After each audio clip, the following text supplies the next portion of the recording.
Every day we touch it, use it, and discard it. Plastic, invisible yet omnipresent. It is in the bottles we drink from, the packaging that keeps our food fresh, the very devices we hold in our hands. The secret to plastic survival is that it's made to be permanent.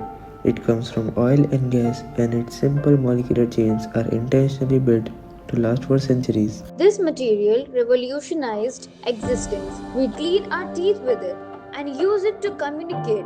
Plastic is the insulation in your walls, the components in your car, and the sterile packaging protecting life saving medicines. It is everywhere because we made it indispensable.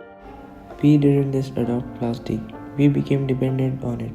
Since the 1950s, global production has increased by over 200 times, reaching 460 million tons annually. But the dependency is defined by a deep contradiction.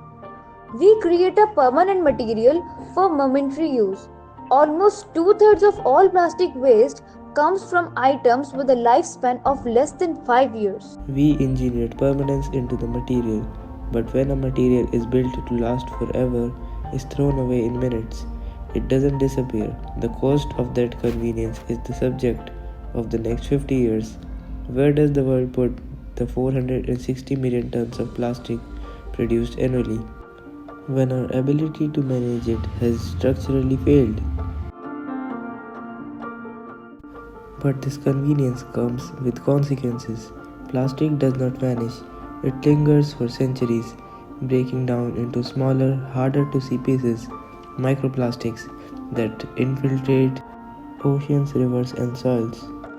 The waste is visible on every continent. It lines river banks and is dumped underground, but its most infamous resting place in the sea. Every single day, the equivalent of 2,000 garbage trucks full of plastic and dumped into the world's aquatic system.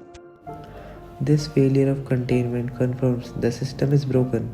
Globally, only about 9% to 16% of plastic is mechanically recycled. The vast majority is managed through methods that merely defer the problem. The consequence is catastrophic for wildlife. More than 270 marine species are documented as affected through entanglement and ingestion. Faced with this crisis, the immediate public response is simple: recycle. But the solution we trust the most is also fundamentally broken. Globally, less than 16% of plastic is mechanically recycled. Worst, most of what is processed is downcycled, converted into a lower quality product, like converting plastic bottles into cheap textiles. This means the material is removed from the circular economy after its second life. The demand for recycled plastic is still too low to compete with the cheap price of new plastic, which is heavily supported by subsidies from the fossil fuel industry. It's like trying to empty a bathtub with a teaspoon while the tap is running at its full speed. This means the solution must be upstream. It cannot rely on consumer choice or downstream cleanup. It requires systemic structural intervention rooted in policy. The global goal is a true circular economy. This model demands three actions. First, eliminate unnecessary single use plastic through policy and redesign. Second, innovate to ensure all necessary materials are genuinely reusable or safe to compost. Third, circulate materials to keep them in the economy and out of the environment. The solution is not a single action, but a commitment to use less, recycle more, and innovate responsibly. Plastic is neither inherently good nor evil. It is a tool, powerful, convenient, and dangerous if mismanaged. The story of plastic is a reflection of our choice.